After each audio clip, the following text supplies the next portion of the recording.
ते तर नसते समाविष्ट केलेत आपण, परंतु आता नागरी सुविधा असेल, जनसुविधा असेल, याच्यात एखादा रस्ता टाकायचा असेल तर ते अंदाजपत्रकात आपल्याला घ्यावा लागतो.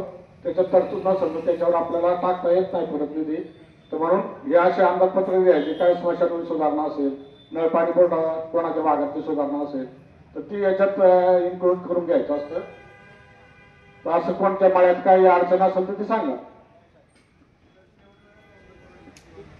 हा दशकरे वाटायचं घ्यावं.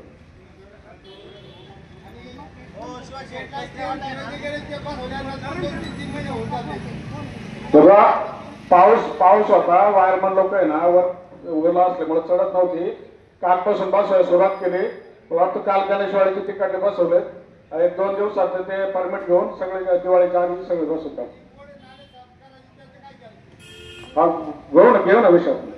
हे तो विषय होते ना, एक झालं का ऐन वेळेत तुम्ही काय मांडणार त्याच्यावर सगळ्यांनी सूचना करा. पाठीमागचं काय ठीक आहे, तुम्ही बोला, तुम्ही ऐन वेळेच्या विषयात बोला. पुन्हा सन 2026-27चा GPTP आराखडा तयार करणे. याच्यामध्ये की आपण जे 15 वित्तागाचे आपल्याला पैसे मिळतात, परंतु 24-25 ला 15 वित्तागाची मुदत संपली. आता हे चालू आहे 25-26. तर 25-26चे पण आपल्याला आराखडा आपण दिलाय, परंतु पैसे काय आले नाही. परत 26-27चा आराखडा त्यांनी आजच्या ग्रामसभेत ठराव असं करायला सांगितलंय की जे 25-26चे पैसे आपल्याला मिळावे आणि 26-27च्या आराखड्याची देखील तरतूद करून आम्हाला ते पैसे मिळावे, अशा प्रत्येक ग्रामपंचायतीला आपल्याला केंद्र शासनानं राज्य शासनानं ठराव द्यायचा. कारण त्यांचं काय म्हणणं आहे की आता सगळा जो निधी आता 4-5 वर्षाचा प्रशासकीय कालावधी होता, जिल्हा परिषद असेल, पंचायत समिती असेल, त्याच्या आधीपासून डायरेक्ट निधी हा ग्रामपंचायत देत होता. तर लोकप्रतिनिधींनी मागे असे कोर्टात गेले होते. त्यांचं म्हणणं पूर्वी 50% निधी हा ग्रामपंचायतीला यायचा, 25% पंचायत समिती, 25% जिल्हा परिषदला यायचा. तर त्याच्यात आता फक्त काय केलं तर मागं 5% निधी हा जिल्हा परिषदला, 5% पंचायत समितीला आपल्यातला कापून. तर त्याच्यात आपण असं म्हणायचं की सर्वच्या सर्व निधी ग्रामपंचायतीला मिळावा असे एक ठराव करायचे. त्याच्यासाठी आपण हा विषय या ठिकाणी घेतलेला आहे. तर त्याला आपण सर्वांनी मला वाटतं मंजुरी द्यावी. ठीक. हा, कारण काय होतं त्याच्यात मोठ्या गावांचा तोटा होतो. मोठ्या गावाची लोकसंख्या असं लोकसंख्येच्या प्रमाणात पैसे मिळतात आणि ते लोकसंख्येच्या प्रमाणात पैसे मिळाल्यानंतर ते काय करतात, पंचायत समितीला, जिल्हा परिषदला जो संपर्क करेल त्या गावाला तो निधी जातो. मग ते आपले 10-15% फुकट दुसरीकडे जातात. पुढचा जो विषय महात्मा गांधी रोजगार हमी योजनेचे लेबर बजेट तयार करणे. तर याच्यात आता फॉरेस्ट अधिकारी आहेत आणि कृषी अधिकारी आणि ग्रामपंचायत या तिन्हींच्या संयुक्त विद्यमानाने हे लेबर बजेट बनवलं जातं. तर मला असं विनंती करायची की या लेबर बजेटमध्ये ज्यांना वैयक्तिक स्वरूपाची कामं आहेत, म्हणजे विहिरीची असेल किंवा फळबाग लागवड असेल, बांधावरची लागवड असेल, वन विभागात काही CCTV व्याग किंवा वृक्ष लागवड असेल किंवा ग्रामपंचायतीला किंवा वैयक्तिक एखाद्याला सामूहिक क्षेत्रामध्ये जर काही लागवड करायची असेल तर त्याचा या मीटिंगला आपण लेबर बजेटमध्ये ठराव देतो. हा ठराव 1 महिन्यात पंचायत समितीत मंजूर होऊन जिल्हा परिषद जातो आणि जानेवारी महिन्यामध्ये तो राज्य शासनाला जातो आणि मार्च पासून हे बजेट लागू होतं. म्हणजे याच्यात ज्यांनी नाव सुचवलं त्यांना 1 एप्रिल पासून कामं करता येतात. परंतु त्याच्या आधी याच्यात ह्या लेबर बजेटमध्ये त्या लोकांच्या ज्यांना कामं करायच्यात, सार्वजनिक असेल किंवा वैयक्तिक असेल, तर त्यांनी या ठिकाणी 2 दिवसात नावं सुचवा. आता जर उपस्थित असतील त्यांनी सुचवण्याची काय हरकत नाही. तर फॉरेस्ट अधिकारी घेतलं होतं आपल्या नर्सरीमध्ये जी भगवाटिका आहे 6 निमायापाशी. पहिल्या वर्षी घेतलं होतं आपण, पण त्याला काही जास्त प्रतिसाद भेटला नाही, मजूर पण जास्त येत नव्हते. आणि जे मजूर सुरुवातीला आले त्यांच्या पेमेंटचा प्रॉब्लेम झाला. ते ऑनलाईनला त्यांचं आधार तिकडे ज्या खात्याला लिंक आहे तिकडे पेमेंट जायचं, नंतर ते सुद्धा मजूर बंद झाले. त्याच्यामुळे आपण त्याच्यानंतर पुन्हा 2 वर्ष कोणतंच काम घेतलेलं नाही, कारण मजूर तेवढे काही भेटत नाहीत आपल्याला. काम घेतलं की पुन्हा मग ते कागदोपत्री अडचणी आम्हाला पण येतात, माणसं भेटत नाही. त्याच्यामुळे सध्या ह्या वर्षी पण आमचं काही तसं नियोजन नाही. पण तुमच्याकडे जर असं मजुरांची जर संख्या आली भरपूर तर आपण तर मग काहीतरी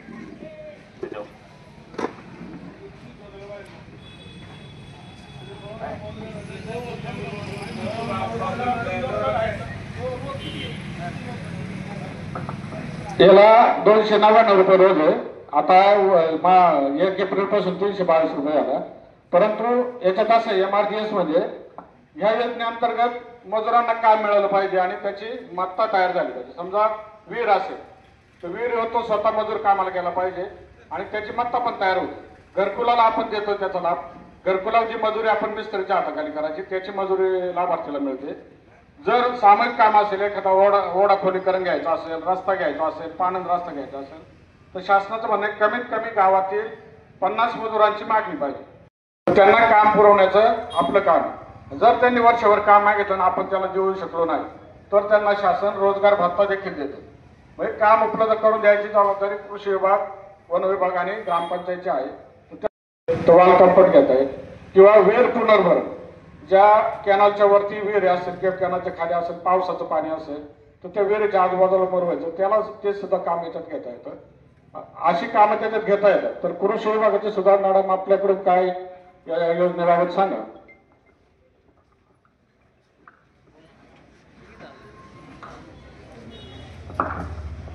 आपल्याकडे सध्या बांधावर फळबाग लागवड आणि सलग मध्ये केळी लागवड चालू आहे सध्या कळममध्ये. तर तशा 10,000 काम चालू आहे सध्या MRG स्टोर. म्हणजे ज्याची फळबाग आहे त्याच फक्त मजूर घेतो आपण, बाहेरचे मजूर घेत नाही.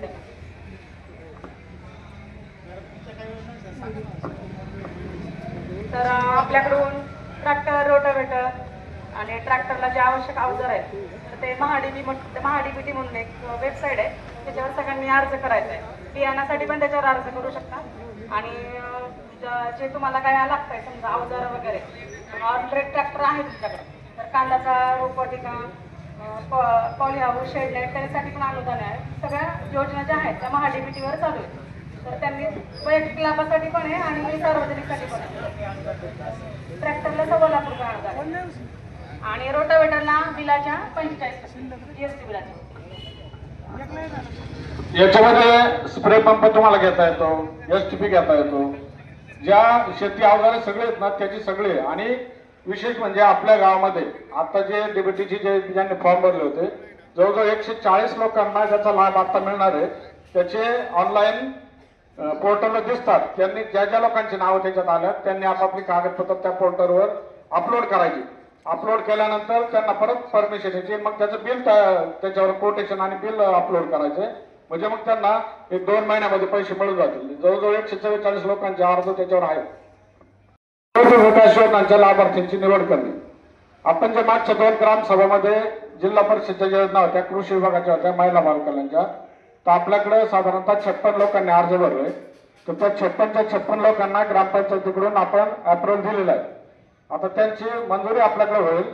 तर ह्या ठरावाने त्या सगळ्या यांची नावं या ठरावात ऍड करून आपण त्यांना अप्रुव्हल आज उद्या करून टाकणार आहे. आणि अजून फॉरेस्ट आपलं पशुसंवर्धनची योजना 20 तारखेपर्यंत आहे. दुधाळ गाई म्हशींसाठी आणि किटली चारा पिकासाठी त्यांचं अनुदान आहे. त्याचे फॉर्म अजून चालू आहेत. ते जे कोणाला भरायचे असेल तर ते आपण भरू शकता. दुसरा विषय असा आहे की आपल्या जिल्हा परिषद आणि पंचायत समितीच्या निवडणुकांची प्रारूप मतदार याद्या तयार करायचं काम चालू. त्याच्यामध्ये कोणाच्या हरकती असतील किंवा आरक्षणाच्या बाबतीत हरकती असेल तर उद्यापर्यंत ती मुदत आहे. जर आता त्यांनी काय केलं, जी मागच्या इलेक्शनला आमदारकीच्या इलेक्शनला जी यादी होती तीच यादी ग्राह्य धरली. त्याच्यानंतरचे जे मतदार आहेत ज्यांनी नोंदवले ते ह्या यादीत निवडणूक आयोगाने काल डिक्लेअर केले की ते घेतले जाणार नाही. चुकून काय गैरसमज होईल की एवढ्या 2-3 महिन्यामध्ये किंवा 6 महिन्यामध्ये आपण नाव नोंदणी केली तर त्याची नाव का नाही आली. परंतु आधीच्या जी नाव होती त्यातली बोगस नावं असतील किंवा मयत असतील किंवा दुबार त्यांचे काहींचं मुंबईला नाव आहे इथं किंवा एकाच नावाची काय व्यक्ती आहे, शरद रामचंद्र भालराव कळममध्ये आहे आणि एक लहरेला आहे, तर त्याची खात्री आपल्याला करायची. ते आता शॉर्टिंग करून आपल्याकडे याद्या येतात बेलमलं, तर त्याची सुद्धा ज्याचे नाव डबल असतील तो खात्री करून ते करायचं काम आपलं या 30 तारखेपर्यंत होणार आहे. परंतु नवीन जी नोंदणी आहे ती सध्या काय होणार नाही. ऑलरेडी करण्याचं काम चालू होतं. त्याचप्रमाणे बिवड वस्तीचा जो रस्ता आहे त्याचं देखील काम 2 दिवसात त्याला खडीकरण झालं नाही का, खडे आले म्हणजे ते देखील काम आपण 8-10 दिवसात पूर्ण करतोय. आणि आमदार साहेबांच्या माध्यमातून गणेशवाडी ते कावडी रस्ता तो 15 लाख रुपये आणि दुसरा शिरामाळा ते धारकड रस्ते आणि माळेमाळा आहे. असे 15-15 लाखाचे 3 रस्ते आपल्याकडे 45 लाखाचे, त्याची देखील टेंडर प्रोसेस झालेली आहे. लगेच पुणे नाशिक हायवे 60 ते काय राजू कानाळे यांच्या घराकडे जाणार रस्ता असं आहे, बरोबर ना? कोणता पुढं राजेंद्र ना? हा असं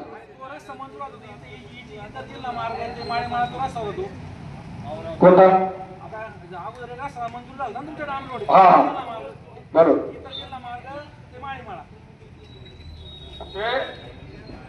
त्याच्यात नावात बदल होता असा की असं म्हणणं होतं की पुणे नाशिक हायवे असं पाहिजे होतं, प्रतिमा 13 झालं होतं असं. हो आता मोटरसायकल कुठे 6 महिन्यात ती तिसरी ग्रामसभा आहे, मी तुमच्या पुढे याच रस्त्यावर बोलवतो. आपण त्याचं जे पेमेंट आहे ना तो आता मागायला आला, त्याला आम्ही तेच सांगितलं याचं पेमेंट किती ठेवले तुम्ही? आम्ही त्याचा 2.5% जे 2.5% आपल्याकडं डिपॉझिट. पैसे सांगा मला, रुपयामध्ये किती राहिले तुमचे सांगा. 10 लाखाचं काम होतं, 2.5% तुझे पैसे किती राहिले? किती? 10 लाखाचं काम होतं. 10 लाखाचे 2.5% आपल्याकडे आहे, 2.5% अजून म्हणजे 5% पैसे त्याचे द्यायला बाकी आहे. हो 50,000 रुपये. 50,000 आपण पदर खर्चाने किती किती किती रकमेत आपण रस्ता गेला होता दुसऱ्या पहिल्यांदा आपण मुरुम टाकला होता पदर खर्चाने सगळ्यांनी. मला काय म्हणायचं त्यावेळेस जर कमी खर्चात रस्ता होऊन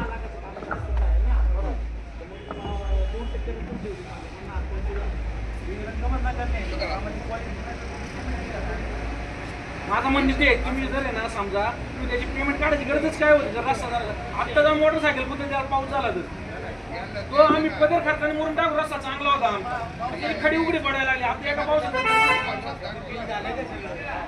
पैसे त्यांनी मला तेच म्हणायचं ना.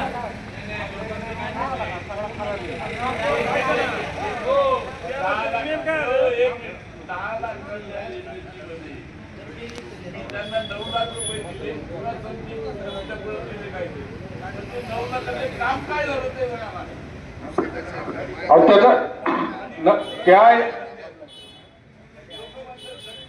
असं नाही, असं होणार. मग त्याचं काय आपण काय मूल्यांकन आलं ते पाहिलं बॉडीला पुढे ठेवल्यानंतर पैसे दिले का आपण काय मनात दिले का असं? हॅलो सरपंच, हो ऐका ना, तुम्ही त्या रस्त्याने गेले का? तो रस्ता ऑलरेडी वाड्यातून त्याचं मेन म्हणजे सगळ्यात पहिले इस्टिमेट चुकलेली आहे. रस्ता तो रस्ता खडीकरण पकडायला नव्हता लागत, तो रस्ता कॉन्क्रीटीकरण पकडायला लागत होता. सगळ्यात मोठी चुकी झालेली. आता ऑलरेडी तिथली लोक आणि तिथले सदस्य त्यांनी जर तो रस्ता समजा कॉन्क्रीटीकरण झालं थोडा कमी झाला असता, पण त्याची बंद गेली असती. समजा दगडी मळ्याचा रस्ता आहे, आपल्याला अंदाज होता का भाऊ तिथं दलदलीचा बाकी 20 लाख रुपये गेले पण कॉन्क्रीटीकरण रस्ता झाला 9 लाखात. आता उद्या इस्टिमेट आहे उपा 9 लाखाचं इस्टिमेट आहे. मुरुम खडी त्याचं दाबणे बिबणे सगळे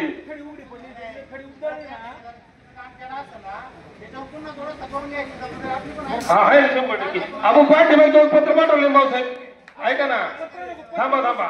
मागच्या ग्रामसभेत विषय झाल्यानंतर आम्ही रितसर पंचायत समितीला पत्र पाठवलेले, ठेकेदाराकडून काम फसलेले. भाऊसाहेब ते पत्र आहे ना मस्त. 3 रस्ते फसलेले आहेत, 3 रस्ते फसलेले आहेत. आमच्या काळात जी कामं झाली त्यातलं दगडी मळ्यातलं कॉन्क्रीटचा रस्ता फसलेला आहे. त्या रस्त्याचा विषय हा रस्ता एक फसलेला आहे. हे ठेकेदारांचे चूक आहेत, ते आम्ही त्यांना दाखवून दिले की ठेकेदारांनी याच्यावर कायदेशीर कारवाई करावी म्हणून. अहो ऐका ना, हा विषय असा आहे का जर ज्या दिवशी काम होऊन गेलं कळतं ना त्याला तर दुसऱ्या दिवशी रस्ता खराब होतो का? ज्या दिवशी रस्ता खराब झाला आता काम चालू होते ना थोरात, अहो होते मेंबर सुद्धा, मोजणी झाली, वाद झालं, तिथं सगळे जाऊन उभं राहून काम झाले. बरं आता त्याच्यानंतर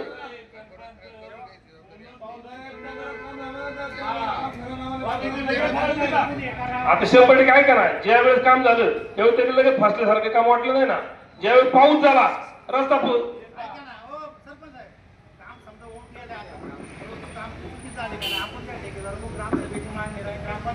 आम्ही म्हणतो त्याचं चुकीचं काम झालेले. हो काम आम्ही म्हणतो की त्याचं बरोबर झालेले.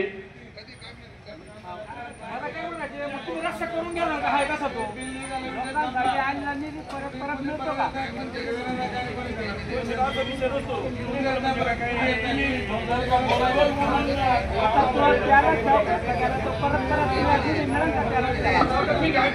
तुमचं म्हणणं आहे रस्ता होऊन गेला सगळं काय झालं सगळं मग आता काय करणं अपेक्षित आहे सांगा तुम्ही सांगा हा आता कुठून दुरुस्त करायचं समजा नाही दुरुस्त कुठून करायचं सांगा ना आता तुम ऐका ना तोच विषय पंचायत समितीला रावसाहेब इंजिनियर आहे त्यांना बोलून आणले ते ठेकेदारांना घेऊन येणे आणि काम करून घेणे नाही तर त्यांना काळ्या यादीत टाकून देणे असा विषय मग हे काय तुमच्या माझे म्हणू आहे का हे ऑलरेडी पंचायत समितीच्या म्हणू आहे ना जिल्हा परिषदेच्या म्हणू आहे ना यांना कोणतंच काम द्यायचं नाही म्हणून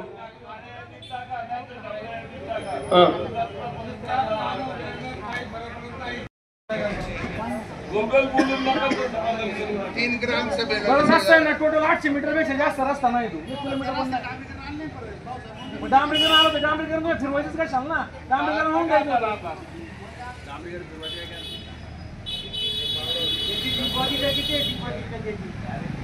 50,000 रुपये ठेवले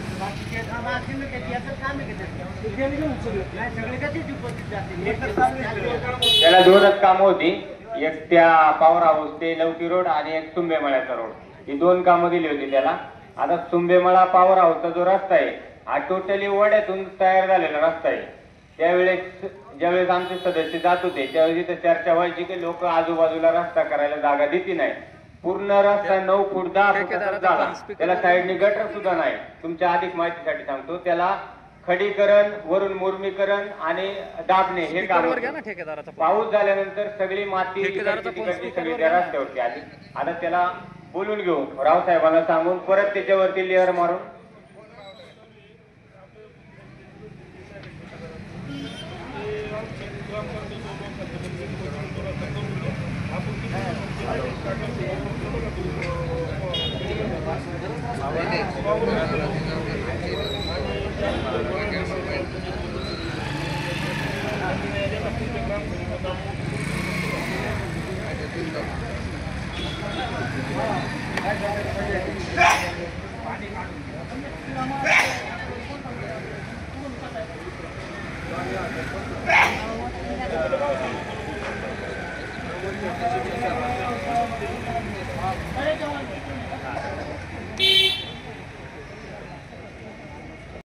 का त्या ठेकेदाराला नोटीस पाठवा तिन्ही पण परत आणि आम्हाला पण एक नोटीस द्या मग त्यांचं काय निर्णय घ्यायचा तो आपण त्यांच्यावर कायदेशीर कारवाई करू अशा पद्धतीने सांगितले रावसाहेबांनी त्यांना केल्यानंतर त्यांना ती कारवाई परवडू शकत नाही ठेकेदारांना ते करून देतील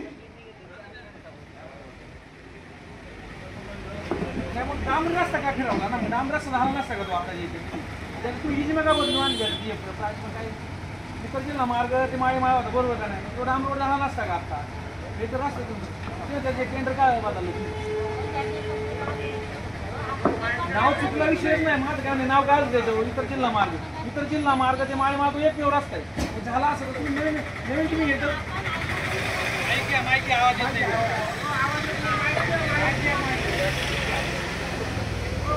तुम्ही सांगा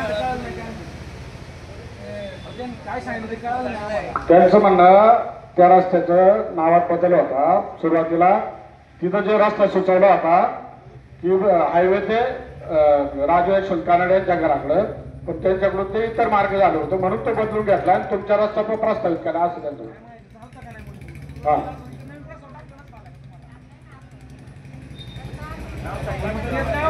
तुम्ही येऊन नाव काय आलं माहिती का थोडासा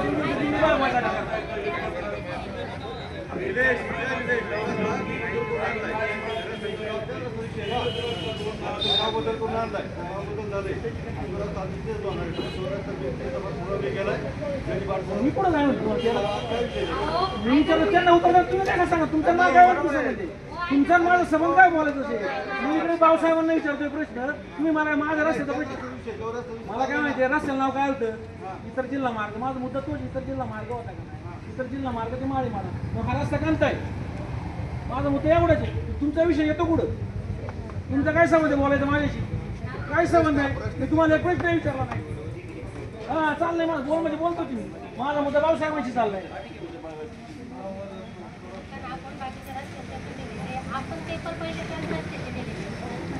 काय आलं मला असं समज असं सांगितलं नाही ऐका माझं काय आलं होतं का ते म्हटलं जाऊ दे डाम रोड होणार आहे पण डाम रोड होतं तर बाकीचा मुद्दा मिटून जातो ना मागचा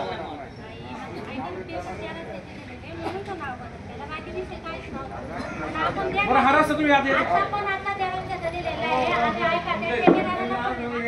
हा चालतो ठीक अरे गाणं पण सुधार करून घ्या हा पण बरं का त्या रस्त्याला इतक्या अडचणी करतात ना तुम्ही हा रस्ता इतक्या वेळा त्याला लोकांना ते पण तुम्ही जरा कन्व्हिन्स करा आपण तो रस्ता घेऊ प्रश्न तो प्रश्न रस्ता आपण केला की नाही आता झालं का झाला अडचणीचा राहिलाच नाही हा बरं रस्ता तुमच्याकडे पडे नाही ना आता आता त्याची नोंद झाली सगळं झालं तरी पण लोक विनाकारण अडचण करतात तर तेवढं लक्ष द्या फक्त जो रस्ता आहे ना हाय तेवढं तर करा जसं आहे तसा रस्ता चांगला रस्त्याचं काय झालं तुम्ही जाणं आज हो का आता त्याची प्रमाण मंजूर होऊन आलेली आहे. समजा राहिले ह्या विषयाचा रस्त्याचा विषय तुमच्या त्या रस्त्याला जी राहणारी 7-10 जी नागरिक आहेत ते पर्याय सरपंच उपसरपंच किंवा सदस्य उद्या आपण वळसे पाटलांच्या ऑफिसला जाऊ पत्र देऊ साहेब अर्जंट कुठल्या परत या रस्त्यावर 10-15 लाखात निधी टाका साहेब आपली विनंती मान्य करतील काय करायचं नाही शोषण करतील का नाही करून घेऊ आणि तो विषय जवळ लवकरात लवकर मार्गी लावतो त्याचा प्रयत्न करू आता याच्यावर हा रस्ता करायचा का तो रस्ता करायचा याच्यावर वाद घालण्यापेक्षा पुढून जर एखादा रस्ता अजून याचा आला अहो त्याच्यात शिवशे त्याच्यात प्रत्येक गावात 25 रस्ते आहेत सगळ्यांना पैसे पडतात कधी आता हे जसं ताकद जाऊन आणता तसं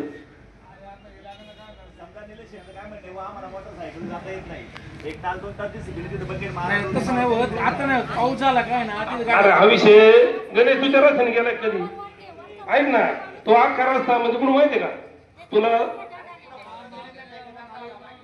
त्याच्याकडून करून घेऊ आपण थोडंफार सध्या साहेब त्या रस्त्याला जे राहणार लोक आहेत त्यांनी उद्या यायचं सरपंच उपसरपंच किंवा मी स्वतः आपण साहेबांच्या ऑफिसला जाऊ तिथं पत्रावर देऊ काल दंगल झाली म्हणायचं आणि हा रस्ता अर्जंट मंजूर करून द्या साहेबांनी सांगितलं तुमच्या रस्त्याचं काम होईल आता ठक्कर बाप्पा यांचा रस्ता बसवलाय त्याला आता थोडा निधीचा प्रॉब्लेम म्हणून आता यांच्या रस्त्याचं उद्या 10-15 लोक आली साहेबांकडे गेलो तर तो पण विषय मार्ग लागून जाईल पण या 100% जर नाही आलं तर मग काय भाऊ मी शब्द येऊ शकत नाही साहेब पुढे जो विषय होईल तो होईल का हो भाऊसाहेब बरोबर का नाही साहेब म्हणजे 10 लाखाचं काय झालं पहिल्या कामाचं काय सांग आता तो रस्ता आलेला आहे का प्रमाणपत्र आलेला मग आता शिवशक्ती रस्ता नाही झाला का असंच झालेलं आहे 2 रस्त्याचा विषय 10 लाख रुपये आपण आता करतील 6 महिने ते 8 महिने होते मोजून आणि त्याच्यावर परत 15 लाख टाकतील का ठेव का माझं म्हणणे बुवा ठेकेदाराचा विषय तो टाकल करा आता तो काय आमचा पाहुणा नाही कोणचा ते आलं ते काम करून गेलं तिथले सदस्य होते उभे मी 1-2 वेळा गेलो ते वाद झाला त्यावेळेस पाहिलं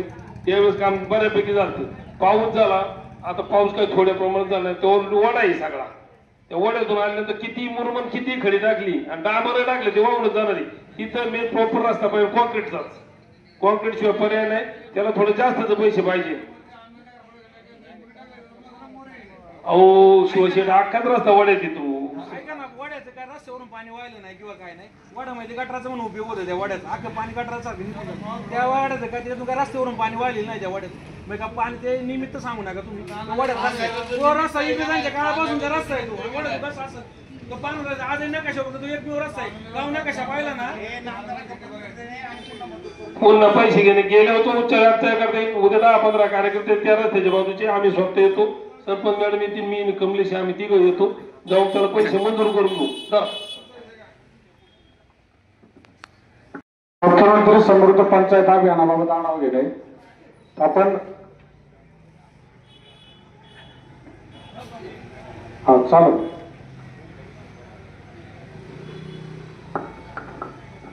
आपले अजून 4-5 विषय बाकी आहे तर सगळ्यात महत्वाचा जाणवणारा विषय आताच्या काळामध्ये बिबट्याची समस्या आहे तर आपल्या इथं सोनल बालेराव मॅडम आलेले तर मी त्यांना विनंती केली होती त्या विनंतीला मान देऊन त्यांनी त्या दिवशी एक पिंजरा आपल्याला दिला पिंजरा त्या गणेशवाडीच्या भागामध्ये लावलाय कालही पण या रुपाली मॅडमच्या इकडं बिबट्याने हल्ला केला होता काल कोंबडी घरापासून कोंबडी घेऊन गेली बिबट्या दुपारच्या वेळेस तर ही मोठी समस्या झालेली मॅडम आमच्या इथं तर याच्या बाबतीत तुम्ही आमच्या ग्रामस्थांना मार्गदर्शन करा काय उपाययोजना करणार आहे ते त्याबद्दल आम्हाला थोडक्यात सांगा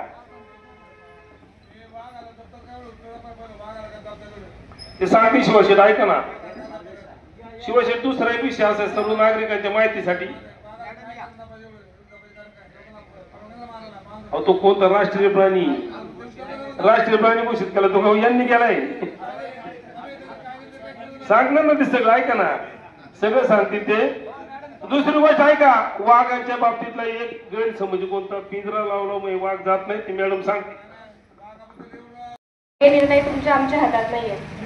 नाही आम्ही कळवतोच आहे. आतापर्यंत आम्ही ज्या ज्या समस्या आल्या, जे आमचे प्रॉब्लेम्स आहेत, आम्ही रिपोर्टिंग करतोच आहे. परंतु हे जे सर्व निर्णय आहेत ना, हे वरिष्ठ स्तरावर झाले पाहिजेत. तुम्ही आम्ही चर्चा करून काही उपयोग नाहीये.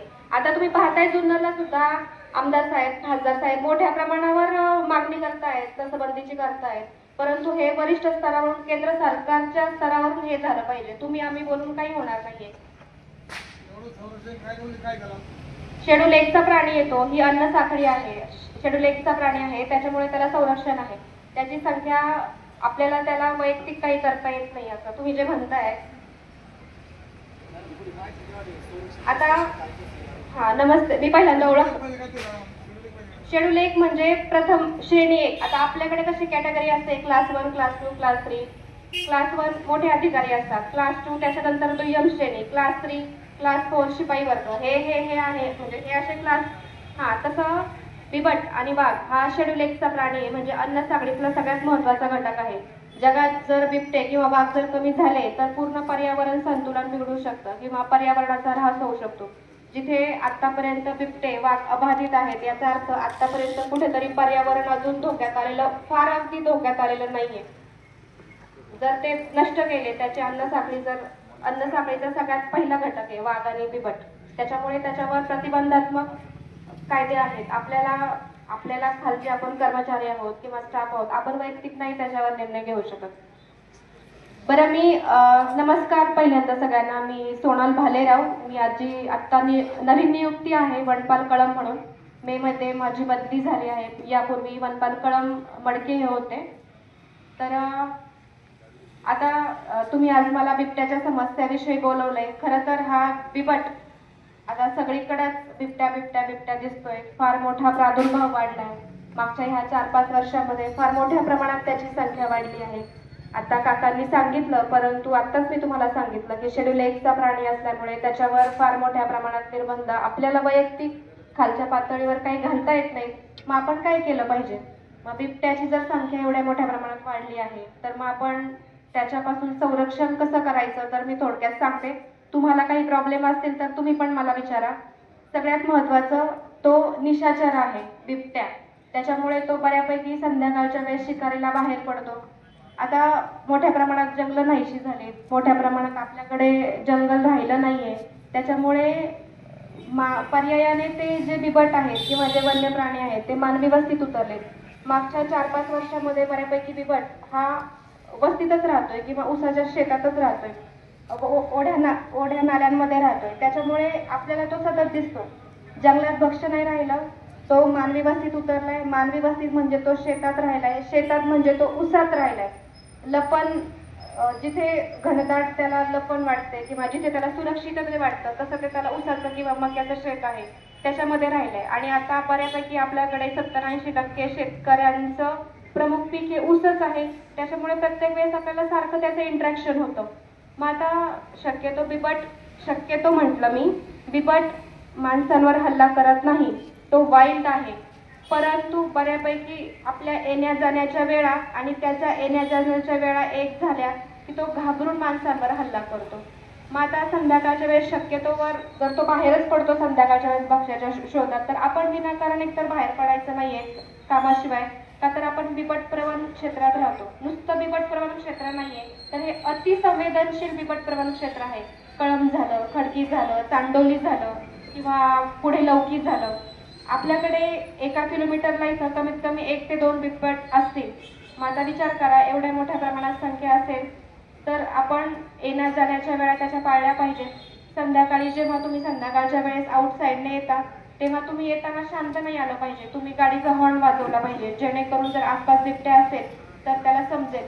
कंपल्सरी संध्याकाळच्या वेळेस आपल्या घराच्या बाहेर लाईट पाहिजे, जेणेकरून बिबट्या जर आसपास घराच्या आला तर आपल्याला तो व्हिजिबल होईल, तो सहजासहजी दिसेल. बिबट्या त्याच्या उंचीपेक्षा लहान व्यक्तीवर हल्ला करतो नेहमीच, हे तुम्ही लक्षात ठेवा. उभी जर व्यक्ती असेल, त्याच्या उंचीपेक्षा उंच व्यक्ती असेल तर तो हल्ला करत नाही.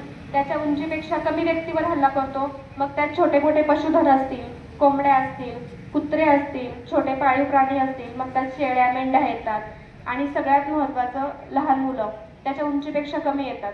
तर चुकून शक्यतो कुठलाही बिबट शक्यतो मानवावर हल्ला करत नाही, परंतु कधी कधी काय होतं की तो भक्ष्याच्या शोधात दारापर्यंत येतो, शेळ्यांपर्यंत येतो आणि आपली लहान मुलं तिथं खेळत असतात आणि मग त्याच्यामुळे तो चुकीने हल्ला होतो, का तर तो लहान मुलं उंचीने कमी असतात. त्याच्यामुळे शक्यतो लहान मुलांना संध्याकाळच्या वेळेस एकट्यानं सोडू नका, रात्रीच्या वेळेस त्यांना अंगणात एकट्यांना खेळू देऊ नका. जेव्हा तुम्ही बाहेर पडता तेव्हा घुंगराची काठी बरोबर ठेवा, साधी काठी बरोबर ठेवा, जेणेकरून तुम्ही रस्त्याने जाताय, दिसला बिबट, काठीचा आवाज केला तर तो घाबरून त्याचा रस्ता बदलेल, घाबरून दुसरीकडे जाईल.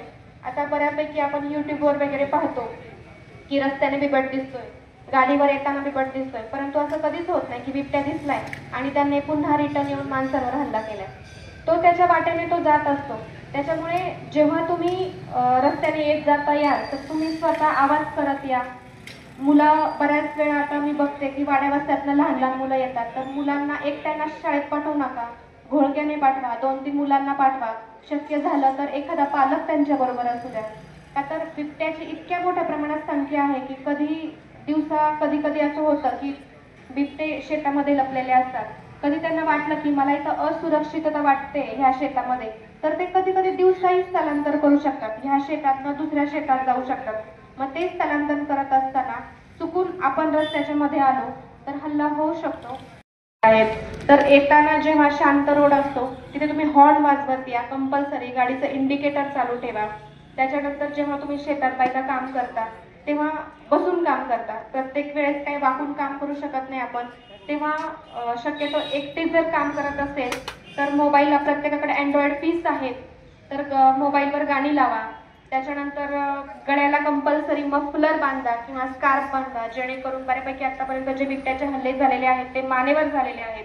मानेवर जर काही स्कार्फ असेल, छोटा टॉवेल असेल किंवा काही असं बांधलेलं असेल तर बऱ्यापैकी आपण गळ्याचं संरक्षण करू शकतो. इतर हातावर पायावर कुठेही हल्ले झाले तर बऱ्यापैकी आपल्याकडे ऑपरेशन होतात किंवा पुन्हा त्याचं रिपेअरिंग होऊ शकतं, परंतु गळ्यावर जर हल्ला झाला तर माणसाचं मृत्यूचं कारण होऊ शकतं. त्याच्यामुळे शक्यतो काम करताना गळ्याला स्कार्फ बांधा. संध्याकाळी खूप लोकांच्या नाईट शिफ्ट असतात, येताना हेल्मेट कंपल्सरी असू द्या, त्यांनीही गळ्याला स्कार्फ बांधा. त्याच्यानंतर लहान मुलांचंही मी तुम्हाला सांगितलं की संध्याकाळच्या वेळेस त्यांना एकट्यानं सोडू नका, ग्रुप जेव्हा ते शाळेत येतात तेव्हा त्यांना ग्रुपने आणा. त्याच्यानंतर घराच्या आसपास खूप ठिकाणी मी आता बघते रस्त्यांनी फिरतो आम्ही, नाईट आल्यापासून मी प्रचंड नाईट पेट्रोलिंग केली आहे, वाड्या वस्त्यांनी फिरले आहे, तर कितीतरी वेळा मी असं पाहते की रस्ता जो आहे मळ्याचा, आम्ही जाताना आमच्या डोक्यांवरनं तो ऊस येतो, म्हणजे इतके मोठ्या प्रमाणात ऊस तुम्ही रस्त्याच्या कडेला लावले. आता ती जी लपण आहे रस्त्याने येताना जाताना त्याच्याचमुळे माणसांवर हल्ले होतात. थोडंसं पीक कमी निघू द्या, पण एखादा फूट रस्त्यापासून जागा सोडा, जेणेकरून त्या बिबट्याला तिथे लपण भेटणार नाही. समजा तो अगदीच त्या झुडपात बसला आणि आपण तिथनं चाललो असतो तर तो अचानक आपल्यावर हल्ला करू शकतो, परंतु रस्त्याच्या आसपास जरा थोडंसं स्वच्छता ठेवा, भरपूर झाडं झुडपं आहेत, त्याच्यामध्ये तो संध्याकाळच्या वेळेस लपू शकतो. जे शेतकरी आहेत, आता आमची कॅम्पर वगैरे जाते, अक्षरशः कितीतरी वेळा आमच्या कॅम्परवर ते ऊस असे इकडनं तिकडनं येतात, पुढचा रस्ता दिसत नाही. इतक्या मोठ्या प्रमाणात रस्त्याच्या पार काठोकाठ ऊस लावलेले आहेत, शेती लावलेली आहे. कितीतरी शेतं मी बघते की शेतामध्ये घर आहे ज्यांचं, अगदी घराच्या काठोकाठ तुम्ही पिकं लावली, थोडंसं अंतर सोडून पीक लावा, जेणेकरून बिबट्याला तिथे लपायला जागा भेटणार नाही. मग काय होतं की आपण तो तिथे बसलेला असेल, अडचणीत आपल्याला तो दिसत नाही, अचानक जर आपण बाहेर आलो तर तो आपल्याला हल्ला करू शकतो. एका तासामध्ये 4 हल्ले झाले बिबट्याचे. कुठलाही बिबट्या, परत सांगते, माणसांवर शक्यतो हल्ला करत नाही. जे हल्ला होते ते अनावधानाने होतात. त्या दिवशी संध्याकाळी 7च्या दरम्यान तिथे लाईट नाहीये त्या रस्त्याला, बिबट आणि एक छोटं पिल्लू होतं, ती रस्ता क्रॉस करत होती. पुढे पिल्लू आणि मागे बिबट होतं, म्हणजे मादी होती. रस्ता क्रॉस करताना तिकडनं मोटारसायकल आली, मोटारसायकलच्या पुढे पिल्लू आलं आणि मादी थोडीशी मागे राहिली. त्याच्यामुळे तिचं पिल्लू येते, घाबरून तिने त्या गाडीवर चेस केलं, पंजा मारला, ठीक आहे. त्याच्यानंतर गाडीवाल्याने हॉर्नचा मोठा आवाज केला, थोडासा आरडाओरडा केला, ती मागे पळून गेली, मादीचं पिल्लू पुढे राहिलं. पुन्हा 2 मिनिटात ती तिच्या पिल्लाकडे आली, दुसरा गाडीवाला आला, तिने पुन्हा त्याला पंजा मारायचा प्रयत्न केला, 3ऱ्या मिनिटाला दुसरा गाडीवाला, 4थ्या मिनिटाला दुसरा गाडीवाला, असं करत करत 3-4 गाडीवाल्याला तिने चेस केलं. मादीला जर माणसांवरच हल्ला करायचा असता असं तर तिने प्रॉपर माणसांवर हल्ला करून त्याला काहीतरी कमी जास्त केलं असतं, परंतु ती घाबरवायचा प्रयत्न करते, त्याच्यामुळे तिचं पिल्लू पुढे होतं. मग ह्याच बऱ्याचशा अशा घटना असतात की आपले खूप गैरसमज होतात की बिबट्या माणसांवर हल्ला करतो. जे होतात ते अनावधानाने होतात, कधी कधी आपल्याही चुका त्याच्यात असतात. आम्ही आता जे तुम्हाला नियम सांगितले की जेव्हा तो भक्ष्याच्या शोधात बाहेर पडतो त्याच्या वेळेस जर आपण बाहेर आलो तर मग इंट्रॅक्शन होतं, घाबरून तो आपल्यावर हल्ला करतो. असं होतं. मी तुम्हाला आता तेच सांगितलं की शेड्यूल 1चा प्राणी आहे. ते बघा, तो नियम जोपर्यंत बिबट्यांची संख्या, आता समजा आता आपण नसबंदीचा प्रस्ताव दिलाय, आपण पिंजरे लावायचा प्रस्ताव, पिंजरे जास्तीत जास्त मागवण्याचा प्रस्ताव दिलाय, दरवर्षी प्रजनन होतं, बिबट्यांची संख्या वाढती आहे. आम्ही त्याच्यावर कायदे नाही काढू शकत. शेड्यूल 1चा प्राणी आहे. जोपर्यंत वरिष्ठ स्तरावरनं काही प्रयत्न होत नाही तोपर्यंत आपल्याला स्वतःची खबरदारी घेणं आहे, लहान मुलांना जपणं आहे. दुसरी गोष्ट त्यांनी मला मगाशी सांगितलं पिंजऱ्याचं. बऱ्यापैकी जे स्थानिक बिबटे असतात त्यांना आसपासचा एरिया माहीत असतो. समजा आता एखादा बिबट्या लहानपणापासून तिथेच वाढलाय, तिथेच मोठा झालाय, तो सतत लोकांना दिसतो, येतो जातो, त्याला सगळं माहीत असतं. पाण्याचे रस्ते माहीत असतात, ओढे नाले माहीत असतात, त्यांना कुठे पोल्ट्रा आहेत, कुठं काय, रस्ता केव्हा शांत होतो, आपल्याला कुठे जायचंय हे त्याला सगळं माहीत असतं. तो त्याच्या वेळेत फिरत असतो, पाणी पित असतो, भक्ष्य शोधत असतो, भक्ष्य भेटल्यावर पुन्हा त्याच्या जागी जात असतो. तो 30,000चं किट आहे. एक अनुदान म्हणून 7,500मध्ये ते वन विभाग उपलब्ध करून देणार आहे. त्याला 35 फायबर पोल येतात, 5 लोखंडी पोल येतात, त्याच्यानंतर झटका मशीन आहे, एक बॅटरी आहे. हे डिपार्टमेंटकडनं दिलं जातं, इन्स्टॉलेशन केलं जातं. त्याचं असं आहे की ते सोलरवर आहे, त्याचं काय बिल वगैरे येत नाही. ते जर कुंपण म्हणजे असं आपण तारेचं कुंपण जसं गेट मारतो ना तसं पूर्ण घराला गोठ्याला गेट मारून घ्यायचं आणि ते जर ऑन केलं तर त्याला 120 वॅटचा झटका बसतो. त्याच्या खालनं अगदी पाल जरी गेली ना तरी तिला झटका बसतो. आणि एखादा वन्य प्राण्याने जर त्या तारेला टच केलं तर तो पुन्हा काही त्या ठिकाणी येत नाही, मग तो बिबट्या असो किंवा इतर वन्य प्राणी असो. तर ते तुम्ही आमच्याकडे नावं नोंदवा, ते तुम्ही घेऊ शकता 7,500मध्ये. कमीत कमी आपण ह्या तरी छोट्या मोठ्या गोष्टी करू शकतो जोपर्यंत आपल्याकडे बिबट्याची संख्या कमी होत नाही. तुमच्या आमच्या हातात नाहीये, परंतु काळजी घेणं हे आपल्या सर्वांच्या हातात आहे. आमचे नंबर घ्या, जिथे फार प्रॉब्लेम येईल तुम्ही फटाके वाजवा, रात्रीच्या वेळेस तुम्ही मिरचीची धुरी करा, जिथे समजा बिबटे अगदीच जात नाहीये तिथे. समजा आता सध्याच्या बिबट्याला लाईट माहीत झालीये, तो लाईट मध्ये येतो, परंतु ती आपण गणपतीत नाही का लुकझुकची लाईट लागतो, मल्टी कलर ती फिरते, तर ती जरा बऱ्याच ठिकाणी आम्ही प्रयोग केले तर ती लाईट दिसल्यावर जरा बिबट्या बिचकतो, काहीतरी वेगळं आहे, मग तो येत नाही तिथं. असं 2-3 ठिकाणी आम्ही केलं तर बिबट्या तिथं यायचा कमी झालाय. तर तोही एक प्रयोग तुम्ही करू शकता. किंवा तुमचं कोंबड्यांचं खुराडं वगैरे आहे तर त्याच्या बाजूला जरा मिरचीची धुरी वगैरे करू शकता तुम्ही, फटाके वाजवू शकता. सौर कुंपणची योजना आहे, तर ज्याला आवश्यकता आहे तुम्ही ग्रामपंचायतीत नाव नोंदवा. कमीत कमी जोपर्यंत संख्या कमी होत नाही आपण घरात तरी सुरक्षित राहू शकतो. तुमच्या माहितीसाठी सांगतो विषय. समजा बिबट्याची समस्या आज आपल्याला जाणवती. एक काळ ऐका ना, समजा गाडा बैल बंद होता, सगळ्यांना माहिती, 10 वर्ष गाडा बैल बंद होता. का आलं ते त्यांनी बैल हा बिबट्यासारखा टाकला होता. त्याला काढण्यासाठी प्राणी मात्र संघटनेसंघ फार सगळं शासन उतरलं, राज्य शासनाने निर्णय घेतला, कोर्ट कचेरी झाला, 10 वर्षांनी केस जिंकलोय. त्यावेळी तो बैल गेला, शर्यती चालू झाल्या. हे काढणं एवढं पण सोपं नाही, अवघड समस्या आहे. त्यात आता बघा भीमाशंकर सहकारी साखर कारखान्याने आपलाच कारखाना आहे, स्वतः केस लावली त्यांनी कुठं यांची फक्त नसबंदी करण्यासाठी. तर नसबंदीचा जर निकाल आपल्या बाजूला लागला तर त्याच्या निकालात आहे ना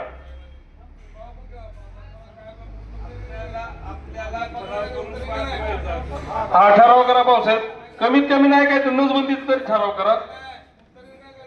नाही नसबंदीचा तर ठराव करू. समजा कारखान्याची केस लावली तिथं स्ट्रॉंग होईल थोडी, लिहायचं ना ठराव का, ठराव तर 100% लिहायचं आहे. मी काय म्हणलो, समजा भीमाशंकर सहकारी साखर कारखान्याने केस लावली, तुम्हाला माहिती आता सगळ्यांना माहिती का बिबट्याची नसबंदी करण्यात यावं म्हणून, याच्यासाठी प्राणी मात्र संघटना किंवा जे काय असेल त्याच्यावर केस लावलेली. आपण कमीत कमी नसबंदीचा ठराव करून पाठवून देऊ. अहो त्याच्या पुढचा विषय सांगतो तुम्हाला, हे बिबट्या जाईल आमचा विषय. आपल्या गावात एवढे मोठ्या प्रमाणात कुत्री आहेत, अहो ती कुत्री धरायची. आज समजा आमचे सदस्य मॅडम आहे ज्योतिताई येवले, कुत्री पाटलाची आहे का, ती ना मारू शकत ना ती काय करू शकत, त्याचे गुन्हा दाखल होईल पुढं. मग समजा ते कुत्र्यांचं काय करायचं, अहो त्याच्या एका नजबंदीला 2526 रुपये खर्च आहे. आता आपल्या ग्रामपंचायतीमध्ये मॅक्झिमम 100-125 कुत्री आहे. तर तुम्ही सांगा त्यांची नजबंदी करायची, ग्रामपंचायत बजेट आहे पण त्यांची नजबंदी व्हायची नाही. मग आता तुम्ही सांगा हा तरी काय निर्णय घेणार, आणले गेले तर काम करू शकत नाही. अतिशय सविस्तर अशी माहिती दिली. बांधावरची शेती कमी करा आणि त्याची त्यांनी काळजी घ्या.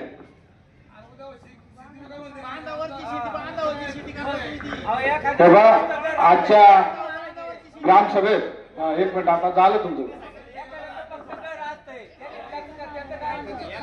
हो, बांधावरची शेती तुमच्या ध्यानात आलं का? थोडा अंतर सोडून घराच्या आजूबाजूला बाग मोकळे सोडून शेती करा. आपण पार कडकडला आलोय, रस्त्यावर फोन लागवतोय आपला ऊसाचा, कसं काय करायचं? पायी जाता येत नाही माणसांना. आज या ठिकाणी मॅडमनी जे शेतीचा विषय सांगितलं ते जर तुम्हाला योग्य वाटलं तर आपण तसं ठराव करून देऊ. माझं काय म्हणणं आहे, साधारणतः रस्त्यापासून 4-3 फूट काही जे अंतर असेल त्याच्यापासून शेतकऱ्यांना ऊस लावायचा, त्याला पण रस्त्याला चिटकून ऊस लावायचा नाही. याला दोन्ही कारखान्यांना पत्र देऊ आपण, ग्रामसभेचा ठराव करून विघ्नरला देऊ, भीमाशंकरला देऊ का जो तुमची जी ऊसाची लागवड होती ती साधारणतः रस्त्यापासून 5 फूट अंतर सोडून लावा, घरापासून 5 फूट अंतर सोडून लावायचं नियोजन करावं. ते त्यांचं नियोजन करतील, द्यायचं का ग्रामसभेत ठराव करून.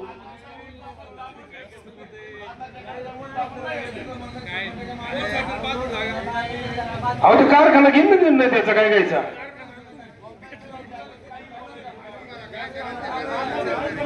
हो घराला चिटकून लावा, माझं काय म्हणणं नाही. मी रोडच्या करायला राहतोय, ऐका ना, माझा एक वैयक्तिक जीव करायला चिटकून लावा. हॅलो, ठीक.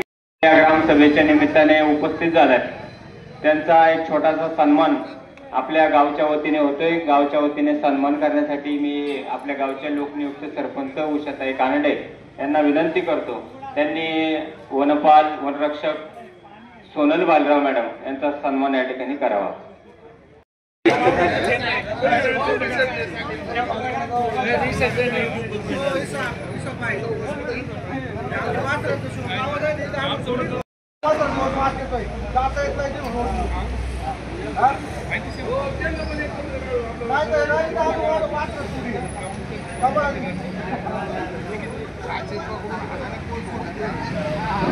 आमच्या बंद पडलेला जो पंप आहे गोकुळ डाब्याजवळ, तिथं मोकळी जागा असल्यामुळे भरपूर शेतकरी त्या जागेवर वासरे आणून सोडतात.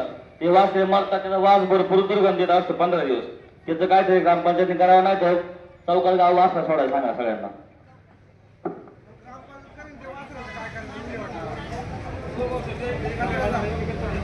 छोटे फ्लॅक्स लावतो आणि जो वासरू सोडील जर सापडला तर त्याच्यावर कायदेशीर कारवाई करण्यात येईल. ज्याचं वासरू आहे त्याने त्याची जबाबदारी घ्यायची. जो सापडून देईल त्याला पण बक्षीस देऊ. त्याला दंड ठेवू, काहीतरी दंड ठेवू ग्रामसभेच्या नुसार. एक जो दंड ठेवू, जो सापडेल त्याला दंड ठेवू, त्याचे 2 पैसे घेऊन जो सापडून देईल त्याला बक्षीस देऊन टाकू.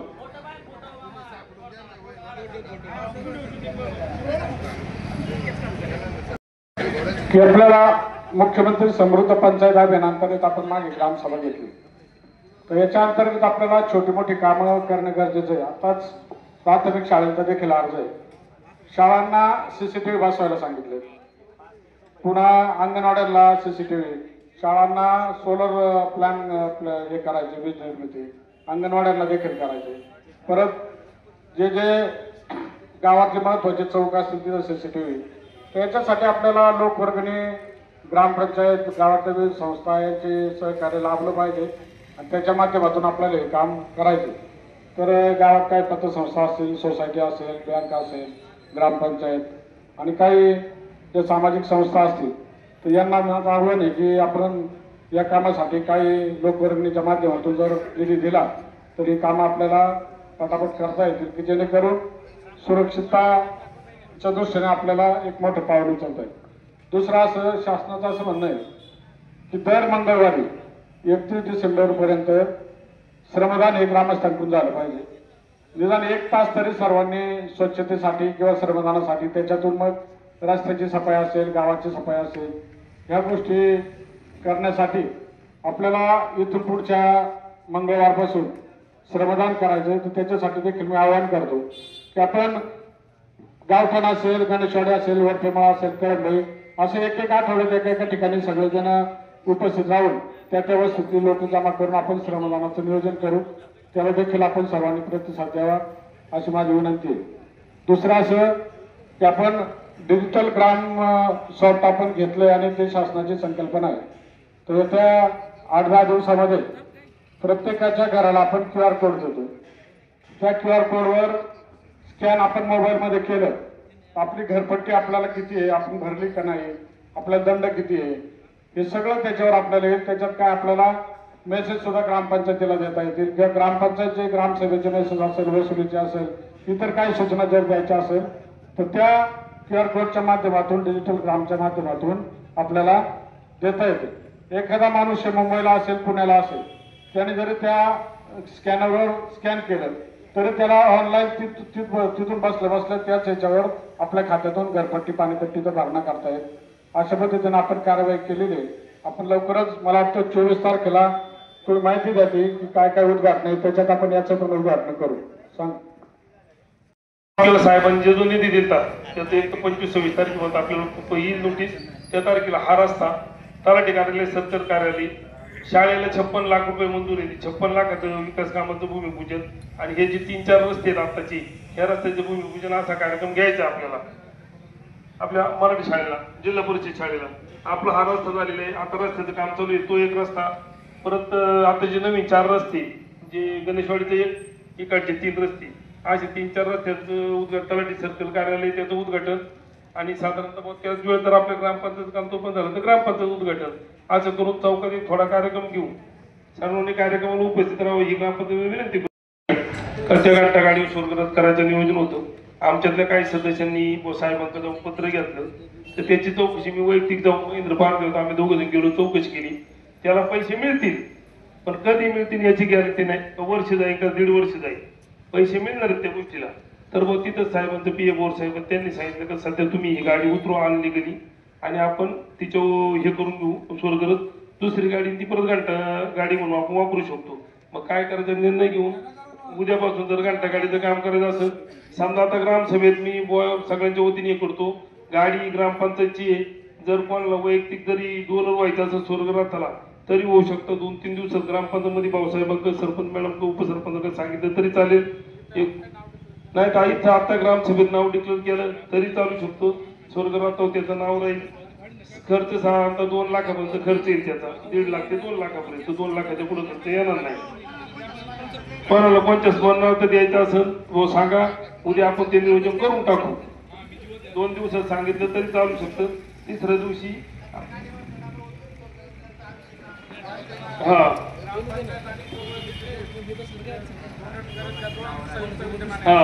ग्रामपंचायत आणि समजा जे देतील त्याचं संयुक्त विद्यमानी असा विषय होईल.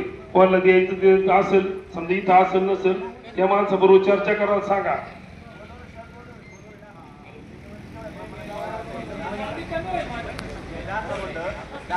बसतील ते थोडं.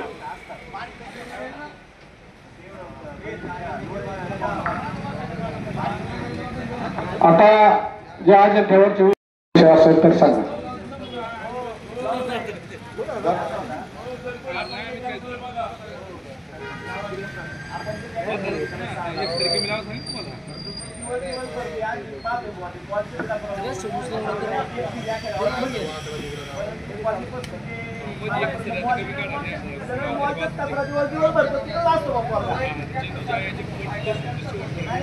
आता ग्रामपंचायत आज मीटिंग आहे, मासिक मीटिंगला तोच विषय आहे की त्यांना यापूर्वी ग्रामपंचायतीने मला वाटतं 500 रुपये महिन्याला ठरवले होते. काय देतात काय देत नाही. तर आज तर ठरवायचंय ज्याचा कोणाचा हॉटेलचा कचरा किती आहे, मॉलचा किती आहे, त्याला सेपरेट गाडी कधी कधी ट्रॅक्टर भरतंय.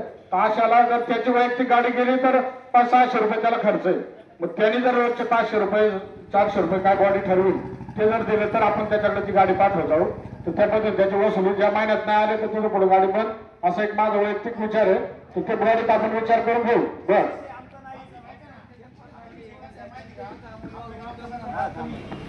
असं जर सगळा कचरा गोळा केला ना तो कमी आणि मॉलचा कचरा आपला लई मॉलचा मेहदीवर दिवसभर ट्रॅक्टर चालतं तिकडं मग तुमचा डिझेलचा मेंटेनन्स किती त्याच्यापासून किती इन्कम सांगा बरं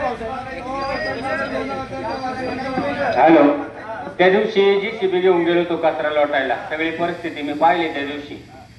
चढलेल्या पपया म्हणजे मॉलच्या ज्या फळं भाज्या कोथिंबीरचे देठ बीट सगळं त्यांचंच मटेरियल, त्या लाल पिशव्या ते काय आपल्या कोणाच्या नाही. त्या दिवशी आम्ही जाऊन पाहून आलोय. आज आमची मासिक मिटिंग आहे. मासिक मिटिंग मध्ये त्यांचा आम्ही रेकॉर्ड काढतो, किती रुपये कोण देत होता काय होता सगळं आम्ही चेक करतो. आम्ही पैसे घेत होतो त्यांच्याकडून, पण त्या पैशाच्या तुलनेत आमचा खर्च मोठा आहे. आम्ही त्याच्यावर निर्णय घेऊ, एकतर पैसे वाढवू किंवा त्यांची त्यांना व्यवस्था करायला लावू, काहीतरी आम्ही निर्णय घेऊ त्याचा. आता त्यांचे शेड आहेत, आपल्या कळंब ग्रामपंचायती हद्दीमध्ये त्यांचे शेड आहेत. त्यांच्या पट्ट्या घेतो आपण 70,000, 60,000, 65,000 रुपये पट्ट्या एकेकाच्या. 1 लाखापर्यंत सुद्धा पट्ट्या आहेत. ठीक आहे भाऊ, त्या हिशोबाने आपण थोडस कचरा त्यांचं वाहतुकीचं सौजन्य करतोय, पण ते पण आपल्याला परवडत तरच आपण करणार आहे, नाही तर करणार नाही. त्याचा निर्णय आम्ही घेऊ आणि शक्यतो त्यांना त्यांचं कुजवायचं नियोजन आपण लावू. ते आले देण्यात आल्या सगळ्या गोष्टी, त्याचा आम्ही निर्णय घेऊ. आज एवढ्या महिन्याभरात तो विषय आम्ही स्टॉप करून टाकू. श्वासोश्वास घ्यायला त्यावेळेला सुद्धा त्या लोकांना स्वच्छतागृह तुम्ही रोडच्या बाजूने जे म्हटले, तर वैयक्तिक ज्या लोकांपाशी स्वच्छतागृह बांधायचा निर्णय घ्यायसाठी जर आम्ही विचारलं का बाबा इथं स्वच्छतागृह आहे, त्यावेळी तिथल्या लोकांचा प्रचंड विरोधी. तर त्यावेळेस सगळे गावकरी पण पाहिजे सदस्य म्हणून व सरपंच म्हणून कोणती जबाबदारी घ्यायची. समजा उद्या असं गृहीत धरा का बाबा ह्या तर रामकरजन शंकरपेजन जिथे स्वच्छतागृह घ्यायची, तर त्या लोकांचा विरोध होतो तिथं.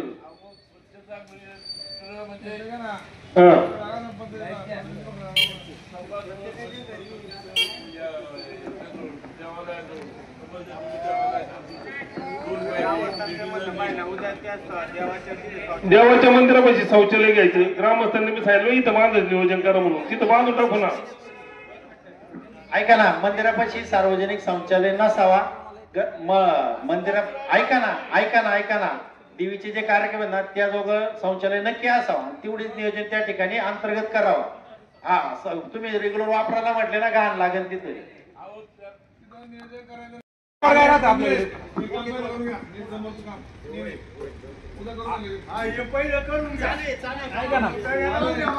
विटा लावले हो, 4 ते 5 दिवस आठवड्यात काम फायनल होणार ती.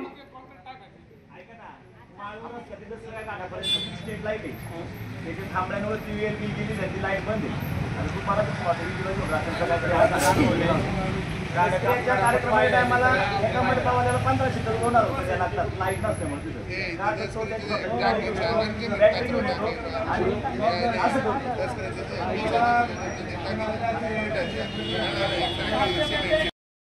नाही मी माझं मत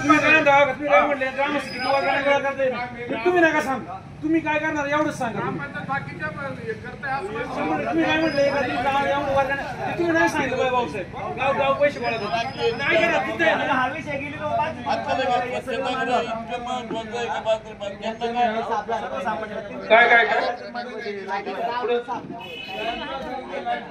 अहो मीटर नाही त्याला काय करतो माहिती का भाऊसाहेब, आपला विषय झालाय ना, एक केबल टाकून देऊ साधी, आपल्याला लागतेच ना गणपती यायला त्याला. हा एक केबल टाकून देऊ तिथं, खालून गाडून टाकू नाही ना आता मग तारा तुटणार ना. हो भाऊ MSCB ला पत्र देऊन टाकू, कशी व्यवस्था करते MSCB करून दिली. आणि कचरा कुंडीचं एक तिथं नियोजन करा. दसऱ्या काठापाशी 20,000 पैसे सगळे निघतात, पत्रवाळी जाते. फ्लेक्स लागले वाटतं आपल्या नदीवर पण लावलं पाहिजे. लोक गाड्या थांबवितात, हा प्लॅस्टिकच्या पिशव्या डायरेक्ट नदीत टाकेल. दंडात नको करा फक्त. आणि एक अजून आपलं जे ट्रॅक्टर ते फिरते याचं रेकॉर्ड कसं काय राहतं आपल्याकडे, समजा दिवसभर ट्रॅक्टर कुठे गेलं काय गेलं त्याची सूट काय सांगा, त्याला GPS सिस्टीम बसवा तुम्ही. तुमचे रेकॉर्ड नाही सर, पुढे जाते काय होते सगळं कळतं. नाथराव भाऊसाहेब त्याला जीपीएस सिस्टम बसून घ्या ट्रॅक्टरला आपल्या कोण म्हणून गेले लोक म्हणजे तुम्हाला उत्तर द्यायला नको कोणला आणि कोणची सांगता किसान कनेक्टला सारखंच चालू असते ते ट्रॅक्टर म्हणजे कळण तरी कुठे किती फेऱ्या किती मारतात. फेऱ्या, किती पैसे, किती उत्पन्न आहे सांगा ते. किती उत्पन्न आहे सांगा तुम्ही. दिवसभर ट्रॅक्टर फिरत असते ते. डिझेल किती जातंय. तो विषय झालेला आहे का ना, तो विषय मीटिंग मध्ये निर्णय घेऊन तो विषय होईल त्याच्यावर चर्चा करण्यापेक्षा त्याच्यावर काहीतरी मार्ग काढायचा आहे. अरे बावड्या ट्रॅक्टर दिवसभर फिरत आहे त्याचं उत्पन्न किती आहे. दिवसभर ट्रॅक्टर फिरत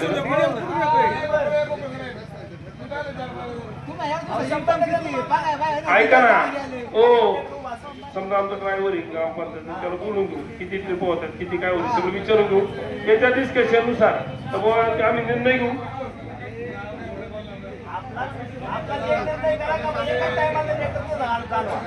वतीने मनापासून आभार आणि असं सहकार्य यापुढील काळात देखील आपलं ग्रामपंचायत सदस्य सरपंच उपसरपंच भाऊसाहेब यांना घडावा. चुकून एखाद्याला शब्द कमी जास्त झाला असेल तो विकास म्हणून जागेवर ठेवा आणि ज्याच्या निगडीचा आम्ही निघतो.